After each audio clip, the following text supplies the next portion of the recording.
Donc le sujet de ce soir me tient particulièrement à cœur puisqu'il s'agit donc de la Gaule chrétienne, de la Gaule orthodoxe et des premiers saints donc qui se sont manifestés sur notre terre.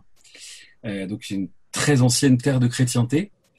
Et, euh, et un peu comme introduction, je voulais vous dire que donc, pour avoir un peu enquêté sur cette question-là, de l'histoire de la France chrétienne, enfin ce qui n'est pas encore la France à l'époque au 1er siècle, mais qui s'appelle la Gaule, qui est une partie de l'Empire romain qui a été conquise quelques dizaines d'années avant la fameuse conquête de la Gaule par Jules César, donc en 52 avant Jésus-Christ. En fait, on trouve beaucoup de désinformation sur cette question-là. Parce que, pour le dire très simplement, on est confronté à deux problèmes. Le premier problème, c'est la géographie catholique romaine, qui a tendance à présenter la France ou la Gaule comme ayant toujours été catholique, enfin, catholique dans le sens, évidemment, qu'on utilise dans la langue courante, hein, c'est-à-dire en fait qui accepte les doctrines du pape avec les différentes hérésies subséquentes. Et, euh, et le deuxième gros problème auquel on est confronté, le deuxième type de désinformation à laquelle on est confronté, c'est la critique rationaliste qui, étonnamment, ça c'est quelque chose qui est très peu connu, commence au XVIIe siècle. Il y a notamment en France un auteur qui est tombé dans l'oubli, mais qui a eu un gros impact à l'époque, qui s'appelle Jean Delaunoy. Jean Delaunoy qui a été connu pour être un décanonisateur. C'est-à-dire que c'est quelqu'un qui a essayé d'expliquer que la plupart des traditions vénérables qu'on avait, et notamment dans les vies des saints, étaient de pieuses légendes qui ne reposaient sur rien d'historiquement sérieux.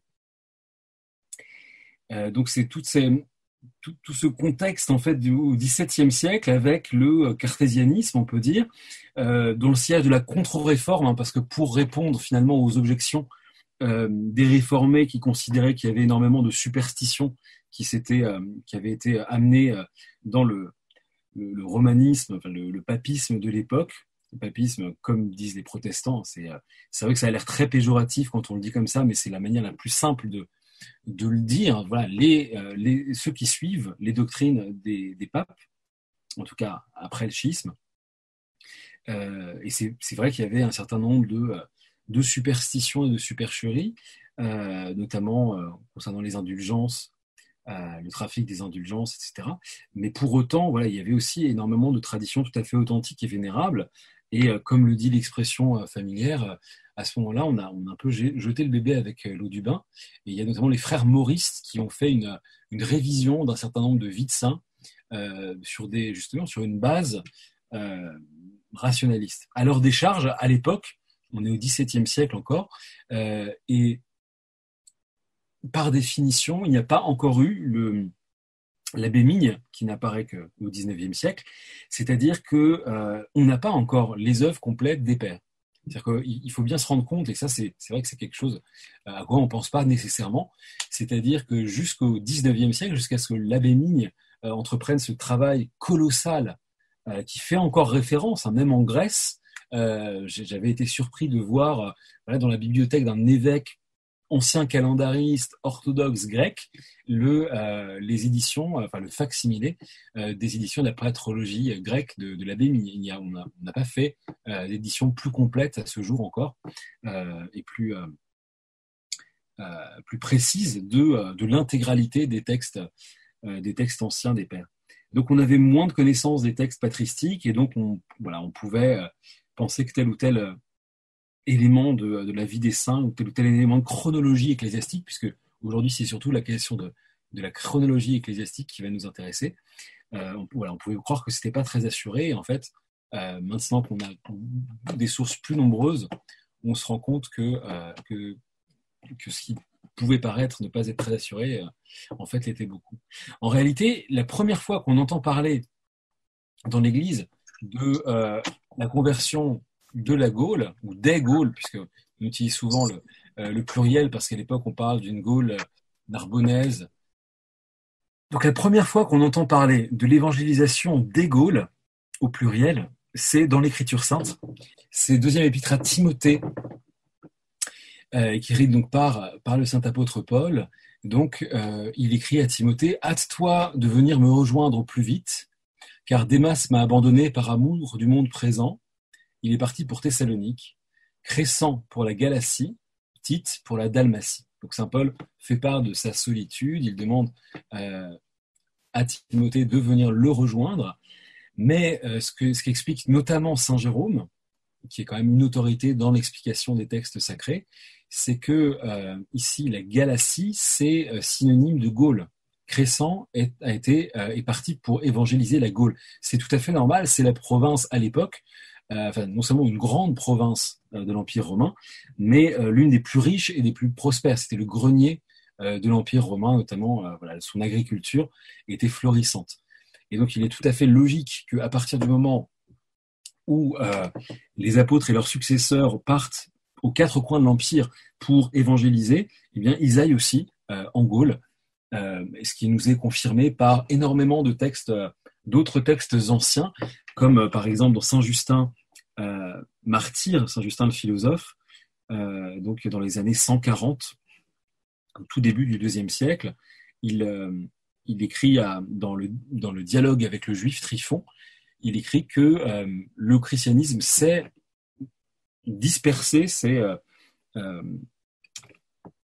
répandu à travers tout l'Empire, et il utilise ça comme un argument apologétique, puisqu'il dit, voilà, les prophéties se réalisent. Les prophéties qu'on trouve dans l'Ancien Testament de la conversion du monde entier à la parole de Dieu, en fait, les Juifs n'ont jamais réussi à le faire, mais les chrétiens le font. Et puisque évidemment le but de Saint Justin martyr est de montrer à Tryphon que ce sont bien les chrétiens, c'est l'Église qui est le nouvel Israël, ce sont bien les chrétiens qui sont les successeurs du peuple d'Israël, notamment pour prêcher le vrai Dieu aux nations païennes. Voilà, ce texte-là, on a beaucoup d'autres textes, notamment ceux de saint Irénée de Lyon, où il parle des églises des peuples celtes. On sait que à l'époque, ce qu'on appelle les peuples celtes, c'est précisément les peuples des Gaules. Lui est évêque de Lyon, donc s'il parle des églises au pluriel, ça veut dire qu'à son époque déjà, et saint Irénée de Lyon, c'est le tout début du IIIe siècle, il y a déjà plusieurs églises dans les Gaules qui se sont établies. Voilà, donc, encore une fois, l'origine apostolique ne fait pas de doute. Que s'est-il passé pour que finalement il y ait une sorte de consensus qui s'établisse à partir du XVIIe siècle pour dire que finalement le christianisme était arrivé beaucoup plus tard dans les Gaules que le disait la tradition ancienne. Je vous dis, c'est ce travail de Jean de Launois, et notamment il s'est appuyé sur saint Édouard de Tours, qui est un grand saint et un historiographe, notamment c'est grâce à lui qu'on apprend énormément de choses sur les temps mérovingiens. Il a écrit l'histoire des Francs dans laquelle donc il parle du christianisme à son époque, de la conversion de Clovis, de sainte Clotilde, donc notre patronne. Il raconte énormément de miracles qui se sont produits sur le tombeau de Saint-Martin, par exemple. Donc voilà, c'est un chroniqueur extrêmement intéressant, c'est un saint de l'Église, mais il est bien visible que pour tout ce qui est de la chronologie antérieure, il n'est pas fiable. C'est-à-dire que il n'a pas la bonne succession des empereurs romains. Il fait des gros, il y a des énormes trous en fait dans sa chronologie. Donc en fait, et d'ailleurs il le dit lui-même dans son histoire des Francs. Il dit que il a dû travailler avec des documents qui étaient peu nombreux à cause des invasions barbares. En fait, il se plaint de ce qu'il y a une décadence de la science, de la connaissance à son époque du fait des invasions barbares, parce que lui, effectivement, écrit au 5e siècle après que beaucoup de documents ont été perdus, après que beaucoup de choses ont été détruites, notamment lors des invasions barbares.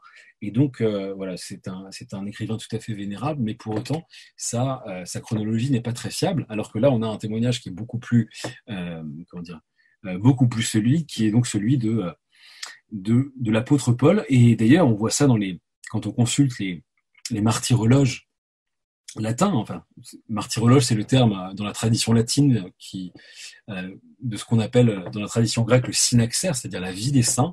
On voit que c'est tout à fait admis que Crescent, disciple de saint Paul, a évangélisé la Gaule. Il est devenu évêque en Gaule et il a été martyrisé sur place. De même pour saint Trophime d'Arles, qui est aussi qui est aussi un des personnages qui apparaît dans les épîtres pauliniennes. Et donc voilà, donc il est le premier évêque d'Arles. Donc étant disciple de saint Paul, évidemment, c'est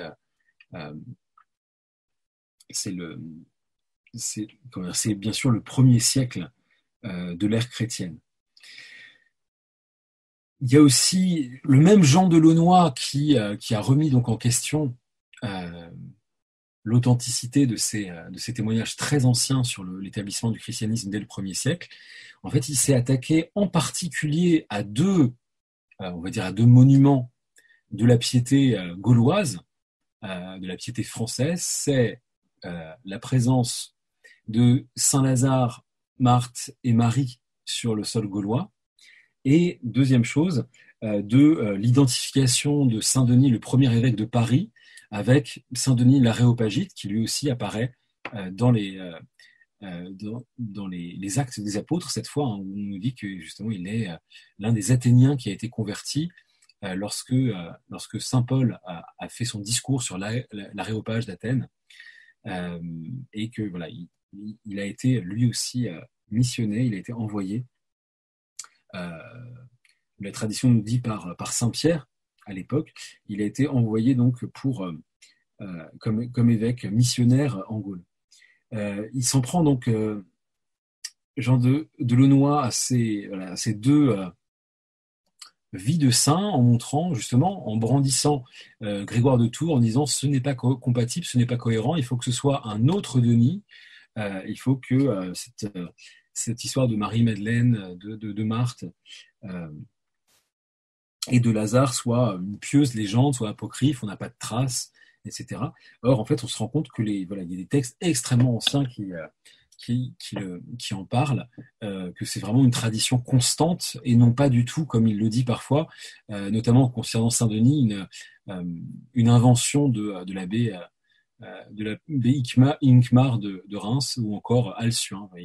Il prend comme ça deux boucs émissaires, en tout cas il soupçonne fortement de l'Irak du IXe siècle d'avoir falsifié les textes anciens, alors que voilà, on n'a pas le temps de faire tout un dossier de textes anciens paléographiques sur la question, mais voilà, il y a un certain nombre d'ouvrages et d'articles que je pourrais mettre en description de la vidéo, qui sont très bien faits, qui démontrent cela en abondance. On a des textes très anciens qui témoignent de cela. Donc voilà, pour le 1er siècle, la présence d'un apostolat en terre gauloise ne fait pas de doute, sauf qu'à l'époque, bien évidemment, on est encore sous l'Empire romain païen, et les chrétiens, où qu'ils soient, que ce soit en Gaule ou ailleurs, sont persécutés, sont recherchés, sont pourchassés, sont mis à mort.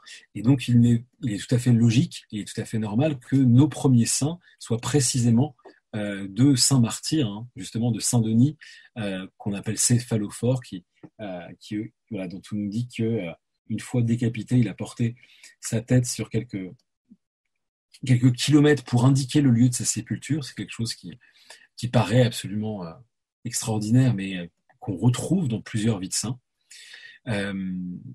Ou à justement Saint Crescent ou Saint Trophime, qui sont tous les deux donc des évêques martyrs de notre terre des Gaules.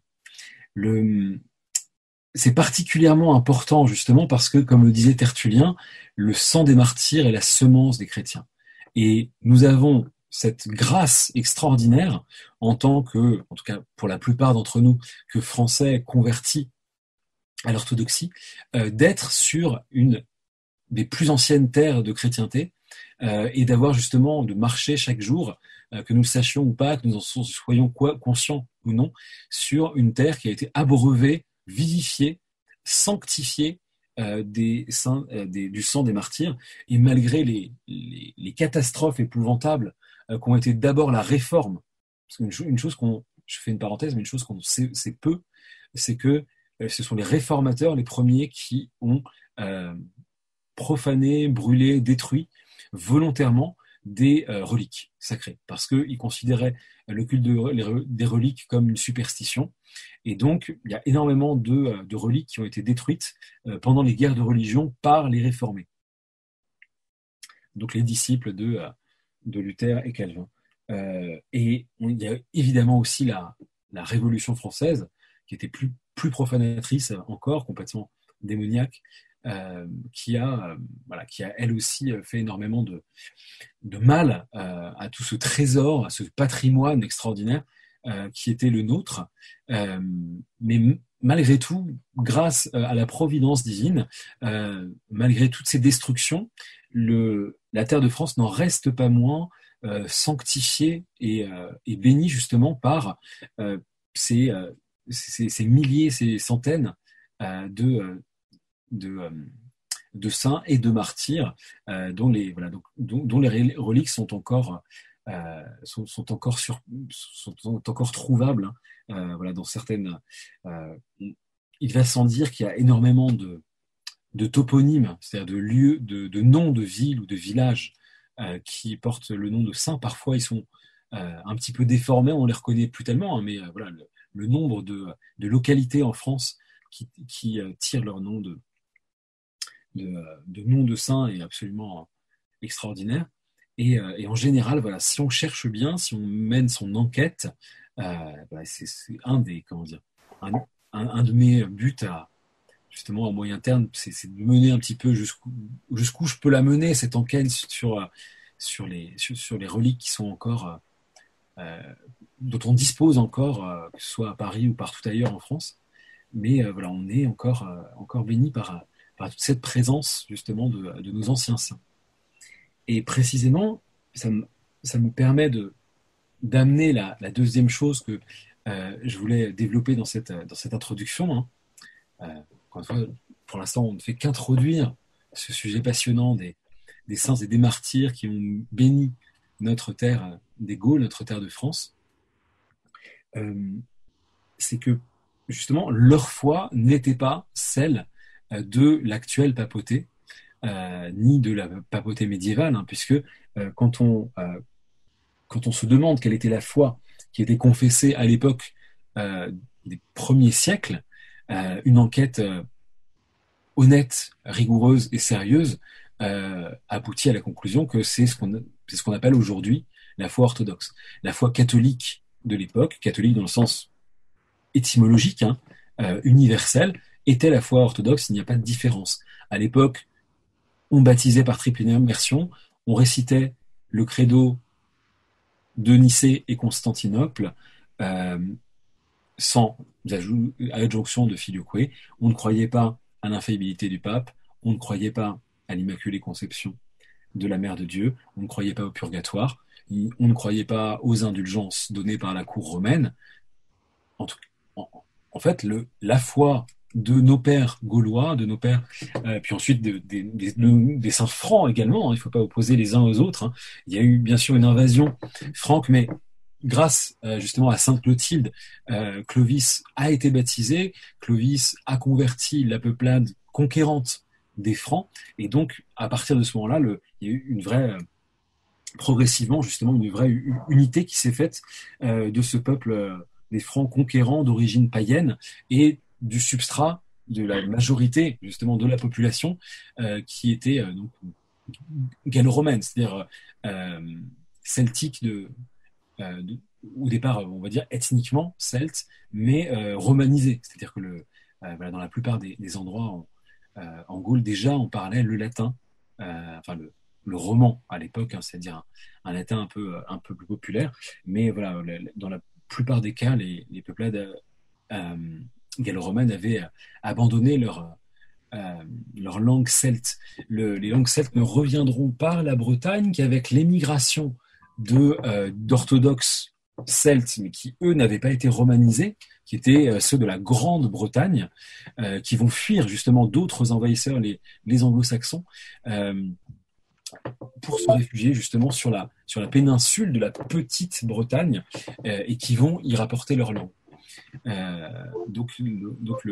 Voilà, ça a été exporté depuis la Grande-Bretagne, en fait, la langue bretonne celte à cette époque-là, puisque à part les Celtes de Grande-Bretagne, les peuplades vraiment gallo-romaines, originellement, c'était toutes mises au latin.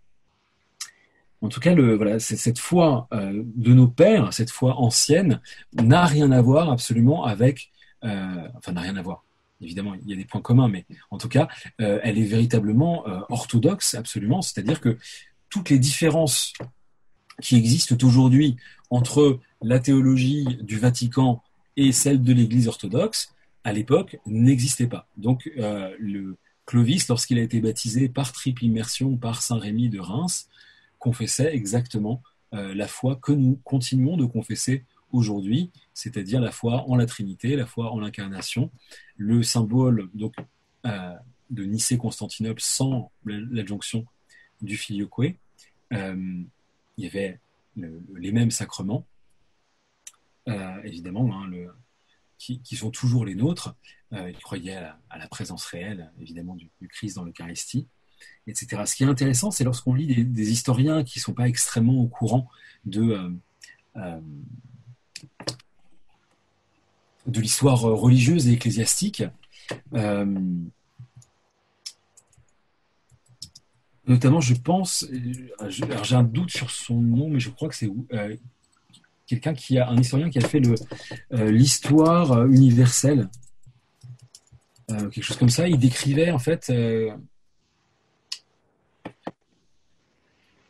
Il décrivait le fait que à l'époque mérovingienne, on utilisait des couronnes pour couronner les mariés lorsqu'on donnait le sacrement du mariage.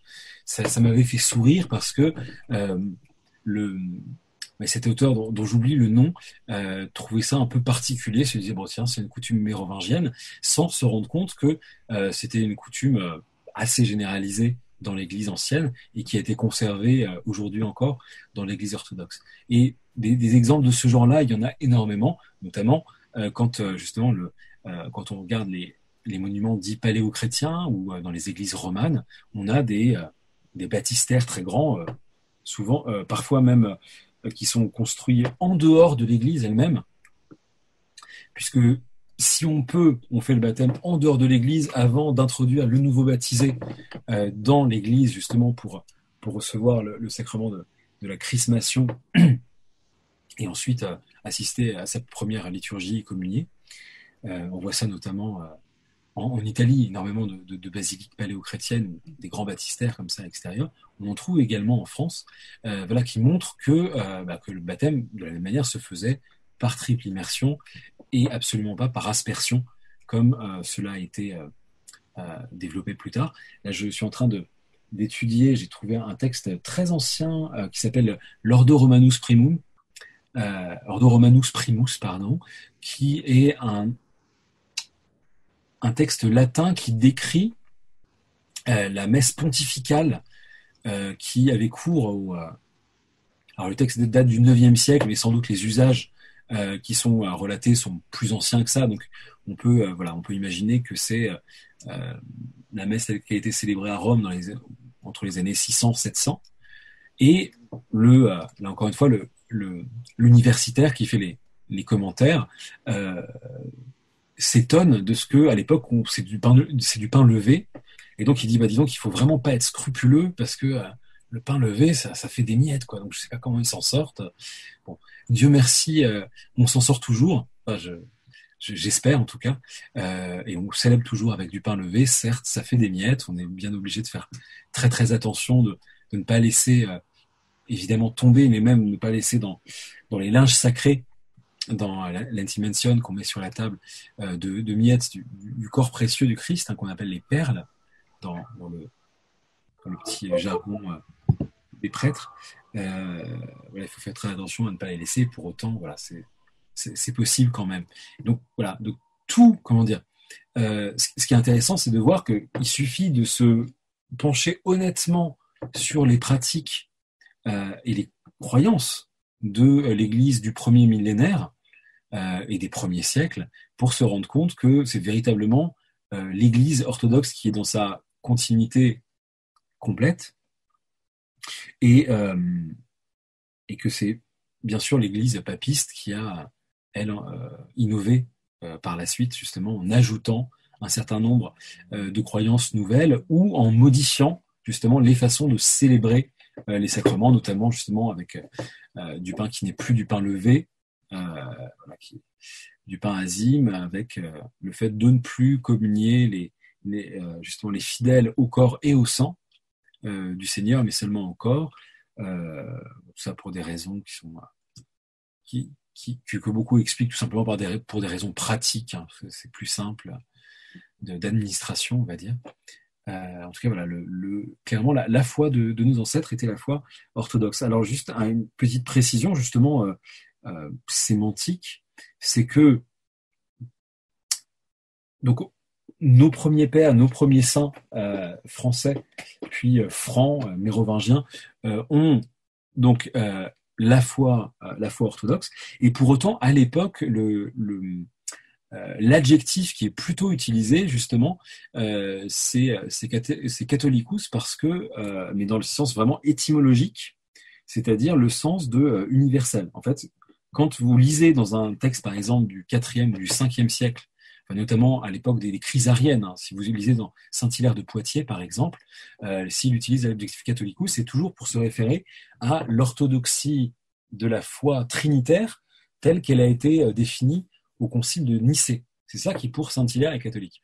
Le problème étant que, comme par la suite, justement, s'est établie cette habitude de dire catholique dans le sens de papiste ou de vaticaniste ou de qui suit les doctrines erronées et plus tardives des papes de Rome, eh bien, justement, il y a cette espèce de polysémie, finalement, de l'adjectif catholique, hein, c'est-à-dire qu'il ne voulait pas dire au 5e siècle ce qu'il veut dire maintenant dans la conversation courante, qui permet justement cette espèce oui, on peut dire de désinformation, en tout cas de flou volontaire qui est entretenu là-dessus. Et c'est vrai que c'est très très souvent, justement, quand j'en parle autour de moi, c'est très très souvent vraiment une découverte, voire une sorte d'incrédulité de la part des gens, justement, quand on leur dit, mais attendez, mais la France était orthodoxe pendant 1000 ans, ou 900 ans.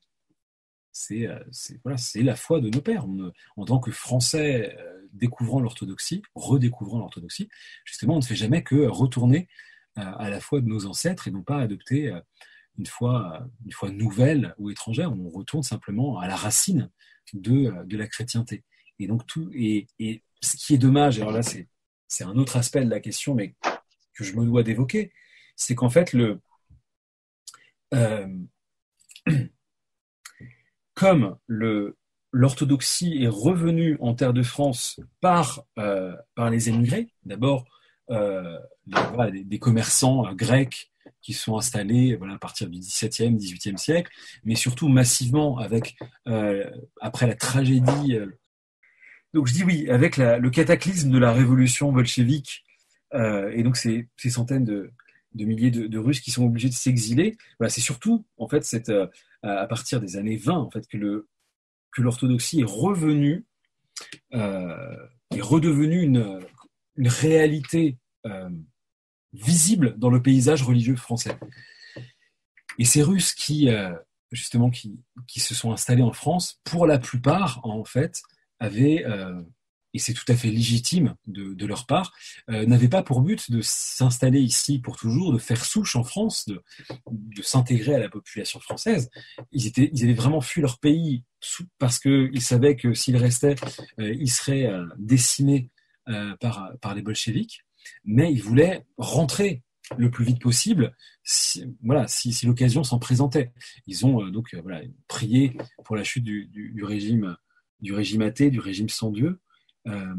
Et donc finalement les premières générations d'émigrés vraiment se voyaient comme des Russes temporairement habitant en France, mais qui voulaient rentrer le plus tôt possible dans leur patrie. Et c'est vrai que dans les années 20, on pouvait encore imaginer une restauration de la famille Romanov sur le trône impérial. Rien n'est impossible à Dieu. c'est encore possible, mais ça l'est beaucoup moins en tout cas. Ce qui est certain, c'est que voilà, c'était dans cette perspective-là que l'immigration russe s'est propagée, dans une perspective d'une halte temporaire, d'un exil temporaire dans les pays occidentaux et notamment en France, mais en attendant un retour qu'on souhaitait le plus prochain. Et c'est la raison pour laquelle, effectivement, quand on regarde toutes les anciennes paroisses d'émigration en France, là, ce sont des paroisses comme tous les saints de la terre russe, ou encore Saint-Séraphin de Sarov et autres.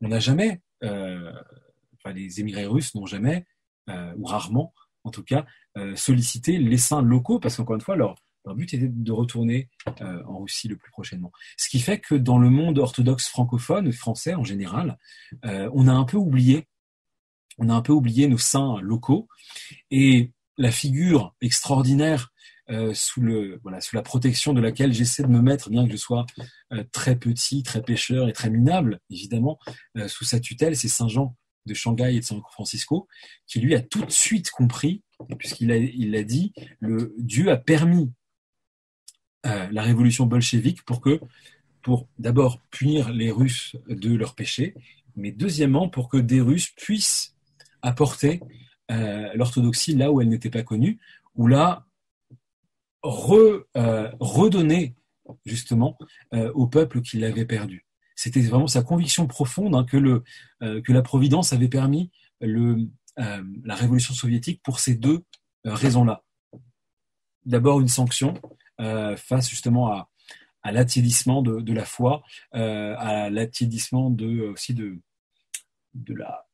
la loyauté vis-à-vis de l'empereur, de Sa Majesté Nicolas II, justement, dans l'une des dernières pages, c'est absolument poignant quand on lit son journal intime, dit autour de moi, ce n'est que trahison. Donc le peuple le peuple russe s'est détourné et de Dieu et du tsar. En tout cas, c'est ce qu'explique Saint Jean, et c'est pour ça que le châtiment a été la révolution. Et pour autant, comme Dieu fait toujours en sorte de tirer le bien du mal, eh bien, ça a permis justement à l'orthodoxie de briller, d'être découverte ou redécouverte justement par ceux qui n'en avaient jamais entendu parler, ou par ceux qui, comme nous, Français, l'avions perdu justement à cause de falsifications, à cause de doctrines erronées, à cause de diverses hérésies qui se sont développées dans le monde occidental depuis à peu près le Xe siècle. Et donc voilà, donc Saint Jean de Shanghai avait ce profond désir justement que fussent particulièrement vénérés dans chaque pays les saints locaux.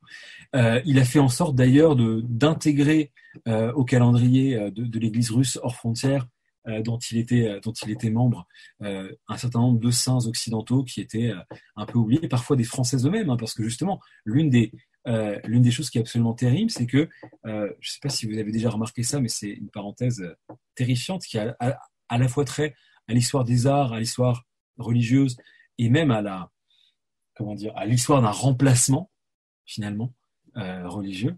C'est que on constate que au XIXe siècle se sont développées un certain nombre de dévotions très contestables, comme la dévotion au Sacré-Cœur ou encore la dévotion à l'Immaculée Conception, mais non seulement c'était des dévotions qui étaient très contestables d'un point de vue orthodoxe, mais elles se sont mises à supplanter les dévotions orthodoxes locales.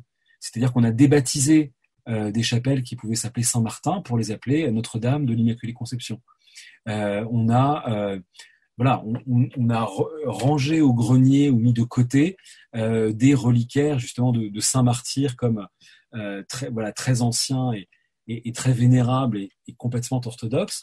On les a rangés au placard au profit de saints papistes plus récents comme Thérèse de Lisieux ou encore Jeanne d'Arc. Donc il y a une sorte vraiment de progressivement, et au cours de tout le XIXe siècle, le père Guettet en parle très bien dans ses souvenirs d'un prêtre romain devenu prêtre orthodoxe. Il y a non seulement eu le progrès de certaines dévotions vraiment très très étranges comme le Sacré-Cœur, l'Immaculée Conception, mais ça a vraiment même été visiblement ce qui prenait le pas sur les dévotions anciennes, qui étaient très souvent des dévotions orthodoxes. C'est-à-dire que dans la plupart des localités en France, il y avait le martyr local ou le très saint évêque extrêmement ancien, qui était le protecteur depuis des lustres de la région, de la cité ou du village. Il y en avait quasiment un par village. Et finalement, eh bien, ces saints locaux ont été relégués au second plan, ont été oubliés, encore une fois, même je parle même pas des orthodoxes russes qui ne les connaissaient pas, mais même par les Français papistes. Et finalement, ça veut dire qu'on a cette tâche aujourd'hui qui est absolument, qui est à la fois écrasante et enthousiasmante. Écrasante, non pas que ce soit désagréable, mais parce que c'est un travail très très important, mais justement d'aller rechercher dans les martyrologes romains, d'aller rechercher justement dans les églises paroissiales, surtout dans les petites localités, etc., de faire des recherches sur tous ces saints locaux dont les reliques continuent de sanctifier notre terre et qui parfois justement ne demandent que nos prières pour se remettre à intercéder. Et là, c'était la dernière chose que je voulais dire ce soir, c'est que les saints sont là, ils sont dans le ciel déjà. Ils ont leur couronne, ils sont auprès de Dieu. Donc, ce qui manque, c'est pas les saints, c'est nos prières. Ce n'est pas, comme disait un auteur que j'admire beaucoup, c'est pas nos yeux qui sont dans les ténèbres, mais c'est notre regard qui manque à la lumière. Ce n'est pas ces saints qui n'intercèdent plus, c'est qu'ils sont en train justement d'attendre que nous les prions, que nous les vénérions, que nous leur rendions le culte qui leur est normalement dû, parce que ce sont eux, plus particulièrement, nos pères, c'est eux qui nous ont engendrés dans la foi, c'est leur sang qui a fécondé, sanctifié, transfigurer la terre de France, la terre bénie de France, et c'est vraisemblablement grâce à leurs prières, à eux tous, toutes ces nuées de martyrs, de saints-pères, de saints-évêques, d'ascètes, de moines, de clergés mariés aussi, puisque là aussi l'obligation du célibat. J'ai retrouvé une lettre qui est absolument passionnante, qui est très tardive, qui date du XIe siècle, écrite justement par le clergé de l'église de Reims, donc un siège épiscopal extrêmement prestigieux, extrêmement connu, se plaignant justement que il y a des sortes d'envoyés comme ça de Rome qui veulent leur imposer le célibat, alors que ça n'a jamais été la coutume de leur église. Au XIe siècle, donc dans les années 1000 et quelques. Et d'ailleurs, petite anecdote un peu amusante, les auteurs de cette lettre collective, donc le clergé de l'église de Reims, encore orthodoxe à ce moment-là, en tout cas c'est le moment où le schisme est en train de s'établir, mais c'est pas encore complètement fait, mais c'est les derniers moments où il y a du clergé orthodoxe en France. Ils se plaignent de des intrusions comme ça de la curie romaine qui veut imposer ces innovations, et ils ont une hypothèse qui vous fera peut-être sourire, qui est qu'en fait, de toute façon, ils comprendraient en mariage parce qu'ils aiment les hommes, quoi. Donc, c'est on trouve ça donc dans ce texte très très ancien et très vénérable, et donc ce qui montre encore une fois que c'est toutes ces nuées de martyrs qu'il nous faut redécouvrir, qu'il nous faut prier, sur lesquels il faut mais particulièrement concentrer justement sa piété, ses demandes et ses prières pour obtenir leur intercession. Nous sommes avec eux justement unis dans la communion des saints. Nous faisons partie de leur Église, ils font partie de notre Église, la seule Église, c'est-à-dire l'Église une, sainte, catholique et apostolique.